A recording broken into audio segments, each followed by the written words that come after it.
Welcome to the Spunky Spirit Podcast. I'm your host, psychic medium Carrie Muggs. This is where we learn all things spirit, everything from spiritual gifts, awakenings, ghosts, aliens, and starseeds. Nothing is untouchable, but always fun and spunky. I am honored to be on this spiritual journey with you, so make sure you hit the subscribe button so you never miss an episode.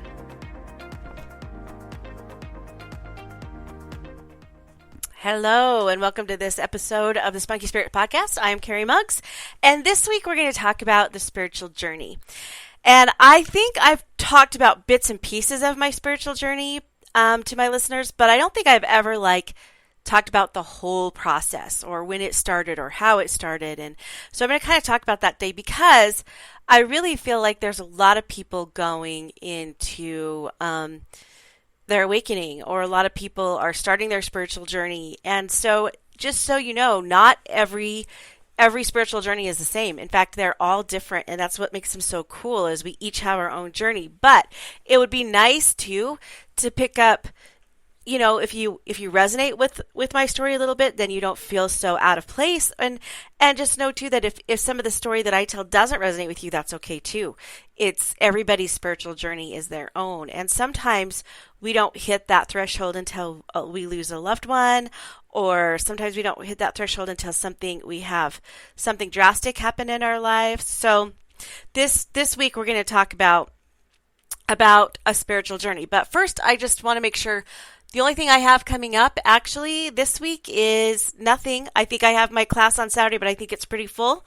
And then Patreon, a lot of my Patreon listeners get lots of my spiritual journey. Things that I go through now, and book clubs and things like that, readings, group readings, that's a quarterly thing, but moon ceremonies, questions, coffee with Carrie. So that's kind of a fun thing in Patreon. And then I do have my retreat set for October 20th, and more information is going to come for that. I've been planning it all week, trying to get the place, trying to get all the agenda, trying to get everything. It's going to be pretty cool. So stay tuned for that information. So that's pretty much what's coming up. So let's start on the spiritual journey. So the first thing that I can remember, I can remember one night I was in bed. I was probably about 5. I'm not really sure the exact age I was, but I feel like it was around 5. And I was laying in my bed, and my bedroom had glass doors, like sliding glass doors. And there was curtains on the sliding glass doors. But I remember all of a sudden I was laying in bed, and I can't remember if I was trying to go to sleep or if I just woke up, but I know I wasn't dreaming. And we had a corner lot. So our house was on a corner, so people had access to the road, access to the street. And our yard could see the street. Now, so from my glass window, my sliding glass door, I could see the backyard, and which we had a porch and the fence, and it was like a wire fence, and then we could see the street. And through the curtains, I kid you not, this is crazy, I could see like a glowing figure walking down the street, climbing over the fence, and coming up to my glass door. Now, whether this glowing figure was good or bad, I did not care. It scared the crap out of me. It came up to the glass window and stood there. It was just this glowing light. It was the glowing light that had the resemblance of a human figure. And I freaked out, and I ran to my mom's room, and I slept on the floor. I slept a lot on the floor in my mom's room because I did have these kind of experiences a lot. And so instead of getting in bed with my parents, I would sleep on the floor. Now, this particular night, I was kind of in a panic. I got the blankets, I slept on the floor. And then it was the craziest thing. I could see now. I was 5, so all I can remember is this. Now, was I hallucinating? I don't know. Was I having a spiritual experience? Still couldn't tell you. I just know ever since this night, everything kind of changed. So I was laying on my mom's floor, and I could see the pattern on her mattress, on the side of her mattress, and it was little flowers. And I kid you not, they were moving and dancing. Like I could see them moving and dancing. At this point, I was like, okay, I'm 5. I didn't know what hallucinating is. But when I look back there, I don't know if I was having a spiritual experience or I was hallucinating. I wasn't sick. I didn't have a fever. So I'm not really sure what was going on. But this pattern started to dance, or this pattern started to move, which kind of freaked me out too. And I tried to tell my mom, but she's like, Carrie, just go to sleep. You're dreaming. Just go to sleep. And I swear, I promise you on my father's grave, I was not dreaming. But any parent would do that, right? If your 5-year-old was like, Mom, the flowers on the bed are moving, you'd be like, you're just imagining it, go to sleep. Because that's what we do. Like my mom was, I would do the same thing, I think, if that happened to my kids, except for it did happen to me, so I would maybe understand it. But then I would look at my mom's dresser, and there was this little kind of very nice childlike boy, and he kept telling me that I needed to go to sleep. He kept saying, you need to go to sleep, you need to go to sleep. But at the same time, my clairaudience kicked in. Like, I'm wondering if all of my clairs just like kicked in all of a sudden, like clairvoyance, clairaudience. Anyways, and any song that I imagined, or any song that I sang in my head, I could actually hear it. I could actually hear it like my dad was playing the stereo out in the front room. But this is like 3 o'clock in the morning, and he's not playing the stereo out in the front room. And at the time, my dad loved Jimmy Buffett. So I only really knew some Jimmy Buffett songs. And so I would play some of the chorus songs in my head, and I could actually hear the music like it was playing on a record player. And I was like, I didn't understand what was going on. I thought it was cool. I thought, okay. Now, the flowers dancing kind of freaked me out. The human light in my bedroom kind of freaked me out. But the song thing I thought was cool. So I kept playing these songs in my head, or kept singing them. I thought that was cool. This little boy kept telling me I had to go to sleep. I have to go to sleep. I have to go to sleep. Now, it's crazy. So I did. I eventually dozed off and I went to sleep. But it was crazy to me that I still remember this very, very vividly. I remember this is when everything changed. This is when I started to, after that night, I started to see spirits, or I started to be able to feel spirits, or I started to be able to know things. It was crazy. It was after that night. So I remember being in the front room later on, and I would be able to, I was doing that. I don't know if you guys play that balloon game where when you were little, you would jump on the furniture because the carpet was lava, and I would jump around on the furniture, and I had this balloon that I would try and keep in the air because the balloon was my baby or my imaginary friend or whatever, and I was trying to knock it in the lava and save the baby from the lava, the balloon from the lava, and also jumping all over the furniture. And I remember the TV being on, and the commercial started coming on, and I was jumping around saying, the next commercial is Little House on the Prairie. And the next commercial was Little House on the Prairie. And my mom just kind of stopped. She was walking down the hall. She stopped what she was doing. She's like, how did you know that? And I said, I don't know. I just know. Like, I saw it. Like, I knew it was coming.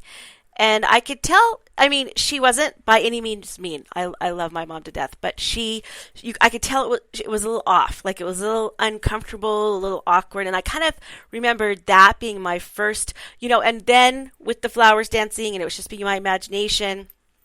So then I kind of knew then that this was different, and not everybody was experiencing this. This was different. So then a couple more years, other more experiences. At this point, I had moved my bedroom down into the basement. So I was a little bit older, probably in, I think I was in like 6th grade. And I remember my neighbors behind me were trying to get me to, we were not any kind of religion. And my neighbors behind me were trying to give me a book. They were sweet, sweet little old people, trying to give me a Book of Mormon and telling me that they believed in the Book of Mormon and wanting me to read it. And I remember all my friends were like getting baptized and getting all these really cool decorated Book of Mormons. And I was like running to my mom and saying, I want to get baptized. And she said, why? And I said, because I want a really pretty Book of Mormon. She's like, that's not a good reason why. So bless my mother. And then the next door neighbor, the other one on the other side of me, was Jehovah's Witness. And she had found out that I had gotten this Book of Mormon. And so she was also telling me stories about her religious things. And I remember reading a book and learning some of the Bible stories. And some of them kind of scared me. Like some of them. And so I was like, why? I just didn't understand. And I remember being really torn because I have always been kind of spiritual, and I've always kind of been knowing that there's something different. There's a bigger thing. There's something inside of us. There's our light of Christ. There's that light inside of us. And I just always kind of had this knowing that it was there. So I wanted to do the right thing because obviously I'm also very codependent, people pleaser. And it started from a very young age. My dad was an alcoholic. And so I wanted to do the right thing. And so I remember just crying in bed one night, just crying because I didn't know which one to choose. And here I am, like 6th grade, I think. And a spirit came down, and I thought it was my grandma. I thought it was my great grandma.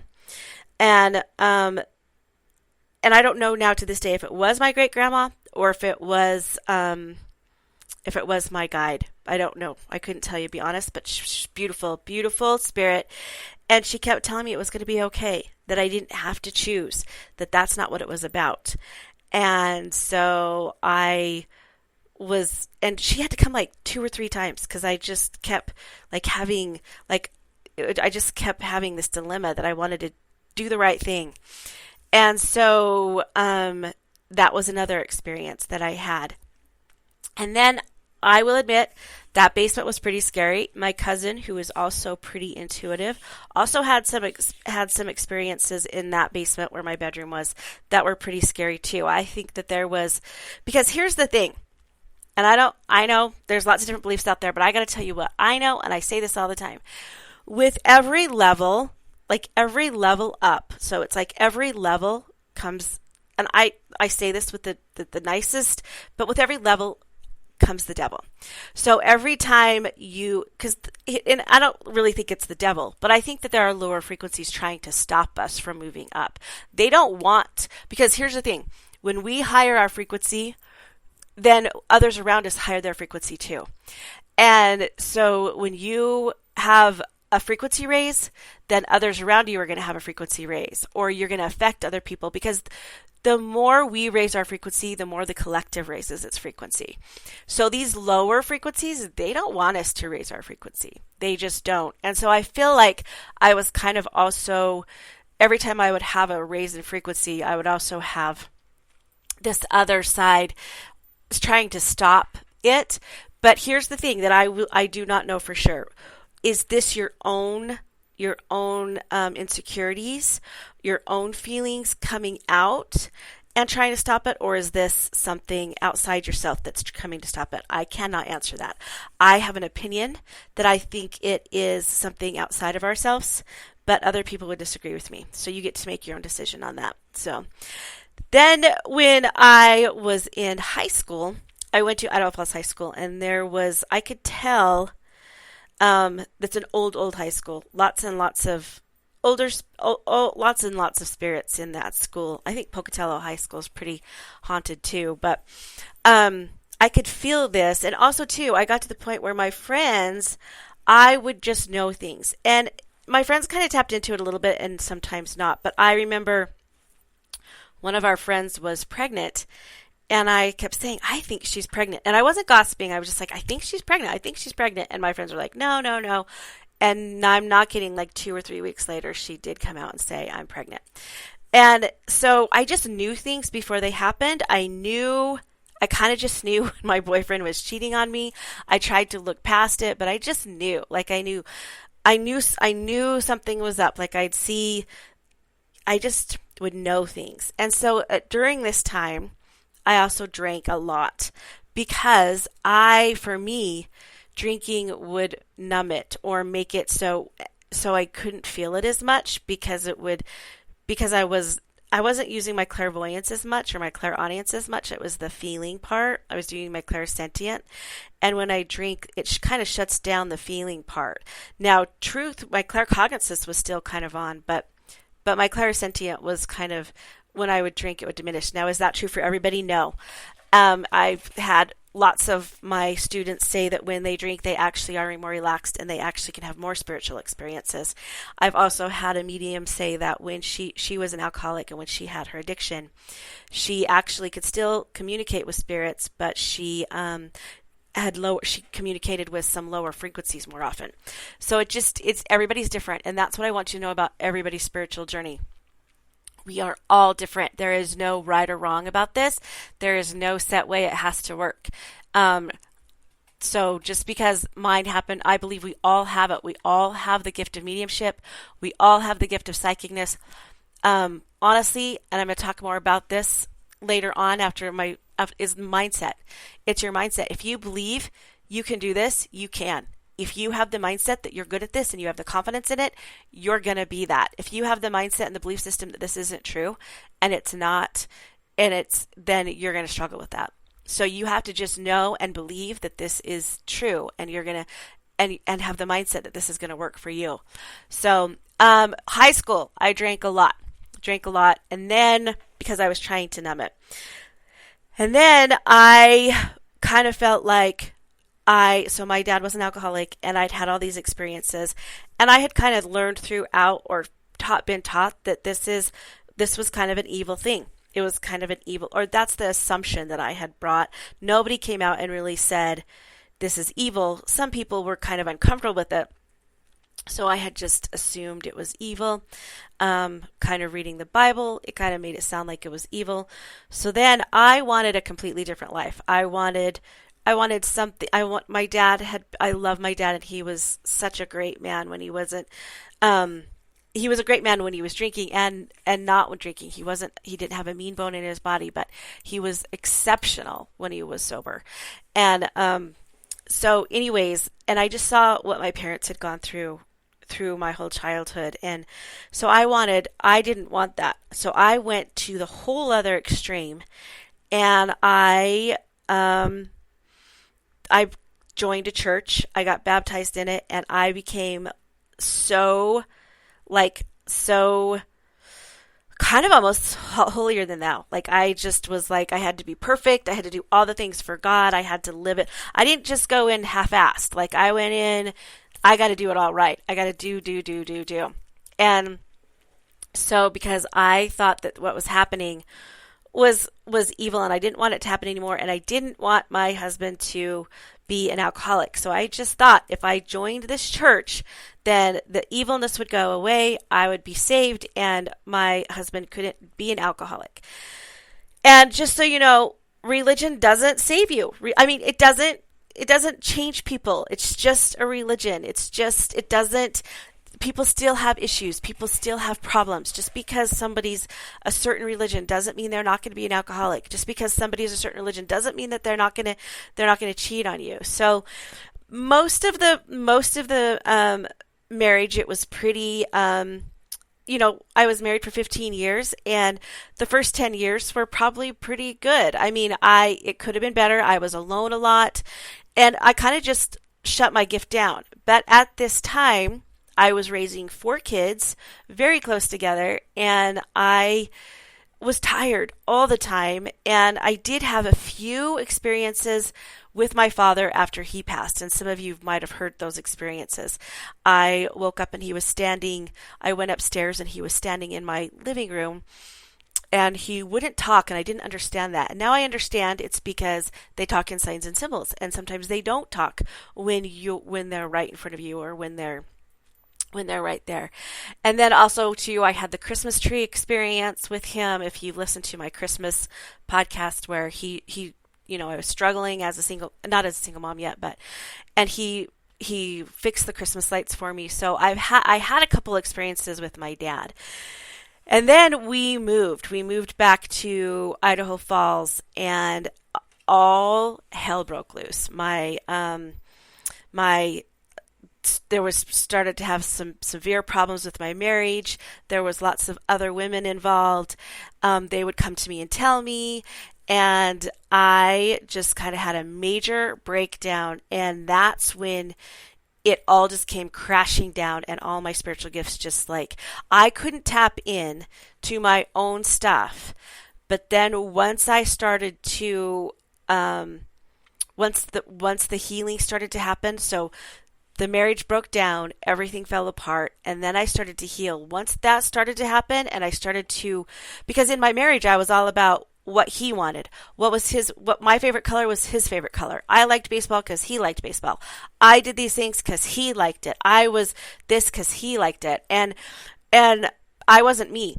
And so I can't really blame him. I mean, I'm not accusing him of anything. If he, I think if he did, do those things, it's because he wasn't happy with himself. It had nothing to do with me. But at the time, I took it as me.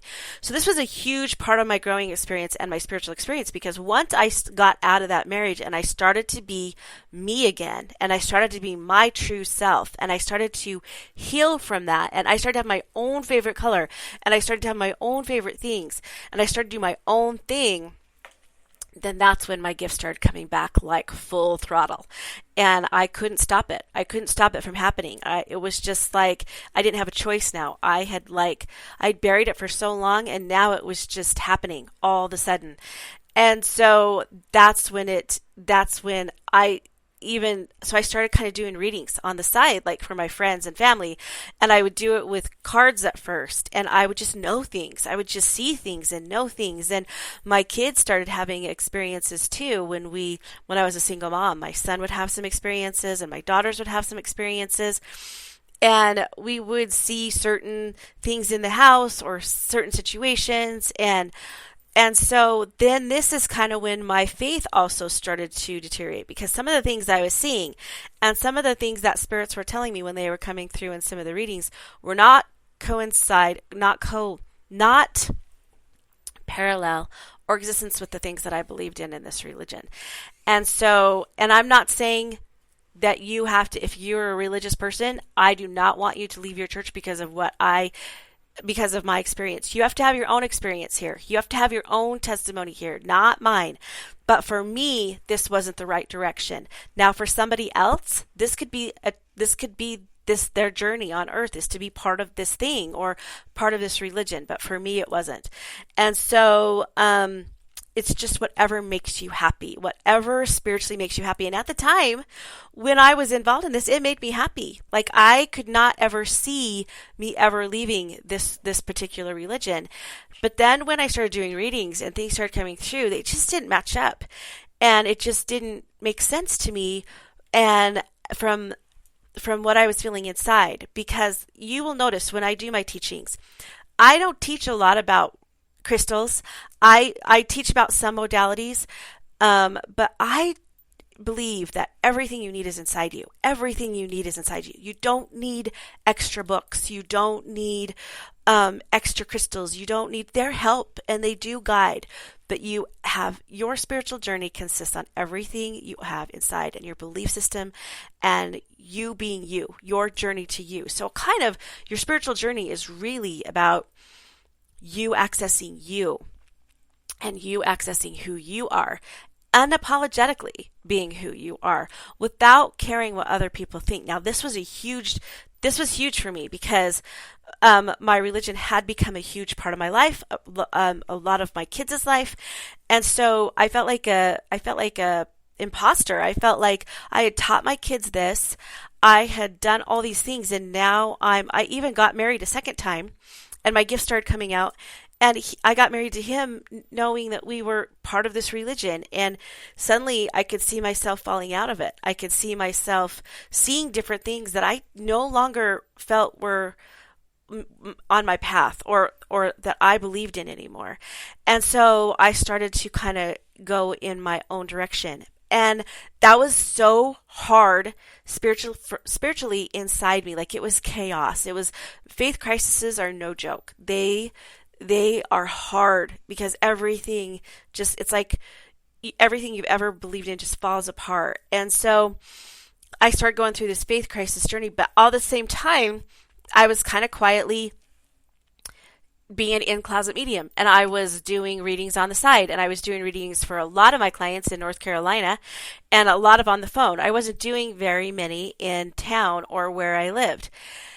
And so, and I was super scared. That's another thing too. Not only scared about leaving my religion and wondering if I was doing the right thing, I was scared about maybe losing my marriage because I thought maybe he had expected that from me, and disappointing my kids. And who was I to have this gift and do these readings and help people cross over to the other side? Who was I to do all this? So it was just so fearful, and I didn't have a lot of confidence then. I didn't. And I remember, gosh, some of my readings back then were probably not the best, and I lacked a lot of confidence, and I lacked a lot of just second guessing myself. And then something happened and something shifted, and I just decided it was almost like, I think if I was doing a meditation, and I was even kind of I'm just going to be honest, there was even kind of this lower frequency that was like trying to get me not to do this, like everything was just like, you can't do this. It was like trying to stop me. And finally I just was like, this is who I am. And I could see, I had like this meditation, and everything just fell into place. This is who I am. This is what I'm here for. This is what I'm supposed to do. It doesn't matter if you're wrong once in a while. It's okay. Like during readings, if I misinterpret the information, I've got to keep continuing this, and I've got to step into my power. And then that's when it switched. And once I did that, once I became who I am and started stop second guessing all of the things, then everything else came around too. My husband started to see this was my path, and honestly, I wanted him to make up his own mind, and he did. His decision about what his path in this religion, he made up on his own. I had no say in that. He made that up he decided on his own. And my kids still very much love me, but I still have some kids that are very much into it and some kids that aren't. But you know what? They all still love me, and they respect me for my decision. And so then I just started doing readings. Now, and since then, I started doing a couple readings where I live, and then it just like wildfire spread. So then I started doing readings in my home, and now I have an office, and now I teach. I've taken lots and lots of continuing courses, and here's why. I don't take courses to hone in my gift, because you do, but I mostly took courses to understand the messages that were coming through, because sometimes it's all scattered and you don't, and I took courses to know how to learn how to protect against when you do go to the next level, how to protect yourself when you go to higher frequency, so then you don't have to worry about those lower frequencies. I took courses to know what chakras were. I took courses to understand all of the energy, understand what's going on. And I also took courses on how to, when sensitive information comes through for readings, how to bring forward that information. Now, am I perfect? No. I don't believe we're ever done on our journey. Do I still have some healing to do? Yes. I have come a long way, and I have built a lot of confidence, but do I still get nervous once in a while when I go into readings? Of course I do. Can I work on some confidence stuff? I probably could, but I know I'm getting way better. I'm getting way better. And so here's the one thing through this whole journey that I want you to know. Once I changed my mindset, and once I changed my confidence level, it was amazing. It was like, okay, I'm on board. I'm going to do this. I am going to be me. I'm going to stand in my power, and I'm going to do this. Then it all changed. Now, when I was kind of like, oh, what do I do? What is this? When I was kind of questioning it, questioning my faith, questioning all the things, that's when it was like so crazy. Like, I remember going to work, and I would have a couple readings after work, and I would stress all day long about the readings after work, saying, who am I to do this? What if it's not good? And you know what? Now I realize I love my clients and I love the readings, but honestly, it's not about me. It's not about me being right. It's not about me. It's about their experience. And even then, it's not really about their experience. It's about the spirits coming through and communicating with them. They are going to hear. Spirit is going to be telling me what they need to hear. So I can't be all worried about whether or not I perform okay. I just need to surrender to Spirit.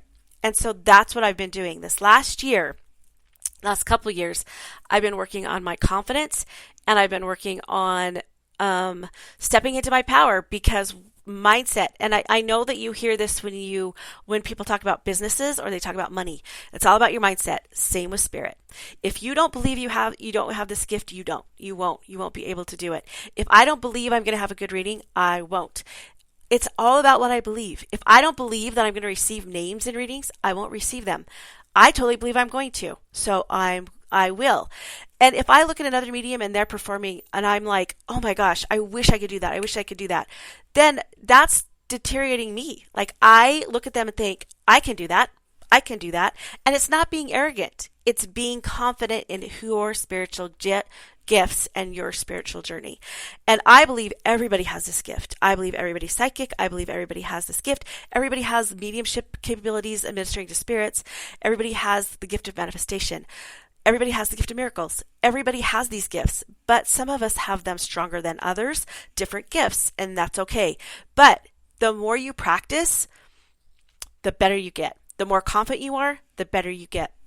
So I just believe that you can do this. I believe that you have it in you, but it's the confidence level. And here's the thing, I get it. I totally get it. I had spent a lot of money on one of my classes, and we had to do readings.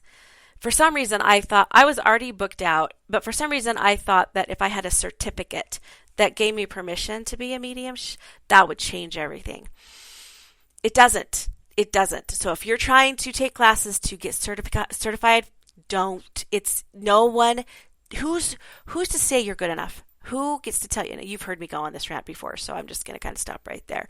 But I went to this class. We had to do 45 minutes of a mediumship reading, completely. We had to do blindfolded readings. We had to do all these things. It was like grueling and excruciating. And I remember we did our first reading. We did our 45-minute psychic reading. We couldn't do mediumship. It had to be psychic.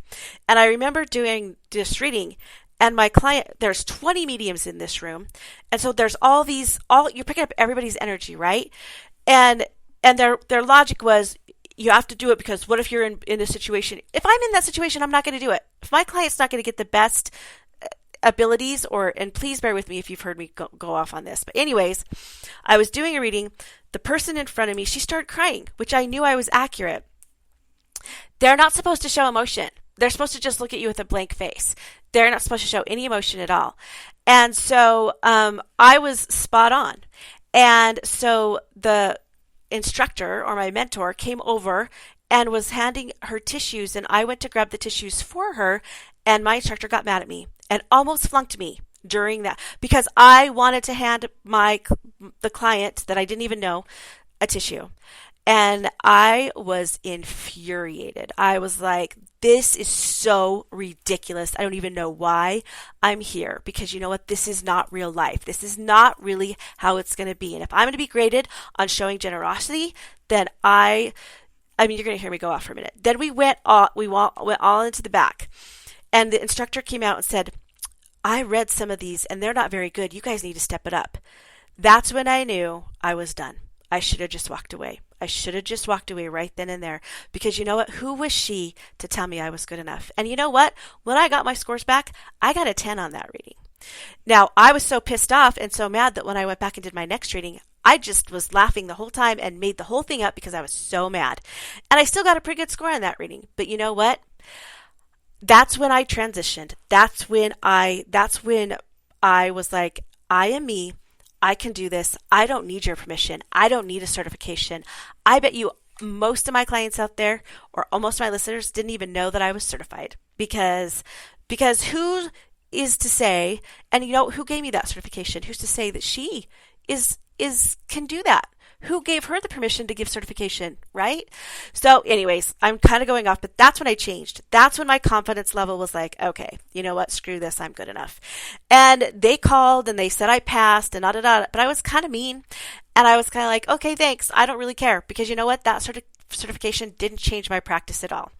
Now, when you want to go to those classes to learn and take what resonates with you, that's great. But don't go and wanting their approval. Don't go to any classes wanting anybody's approval, because you know what? You're good enough. You're good enough as it is. And once that happened and I started to realize that I have everything I need inside me, you have everything you need inside you, then my practice started to change. And that has been my spiritual spirit. And I've had some other things happen. I've had lots of things lately, this last couple of years, happen with astral traveling. I've had also to the sleep paralysis. I've had some things happen with sleep paralysis that were kind of scary. But I just know that I just keep moving forward and I keep going forward, because I've also had really awesome readings that are just phenomenal, that even I go away thinking, oh my gosh, Spirit is amazing. Spirit is it. This is legit. This is true. And I've had more good experiences than bad. Now, I'm not going to lie and say it's all rainbows and roses, because it's not. And a lot of mediums don't like to talk about the dark stuff. I don't really like to talk about it, but I don't want to BS you and tell you it's not there. But that good always outweighs the bad, always. And I would do it again in a heartbeat, all of it in a heartbeat. And it's still a process. Even last week, something happened that I was like second guessing myself. It's a continual journey. I don't think we ever just are done healing, or we're done or progressing. It's going to be something that we do all of our life. It's going to be something that we keep going through all of our life. But I do know, I will tell you this, mindset is huge. Your mindset is huge. And once you have the mindset that you're good at this, you can do it, you will. And you'll see things start happening. In fact, just yesterday, my daughter was saying, I really miss this friend who had passed away. And I said, well, maybe you're just not seeing the signs. Watch for this, this, and this. And when you see them, acknowledge it. Now, you would think that my kids, but I have to be honest, my kids don't really pay attention. They know what I do and they love it, but they don't. And some of them even have the gift, but they don't listen to the podcast. I don't talk about the reading. So it's kind of it's just something that it's just something that they don't really know the depth of. And so I said, watch for this, this, and this. And she said, that night she called me, she said, oh my gosh, this happened. I acknowledged it. And then this happened. I acknowledged it. And then she did this. And then she did this.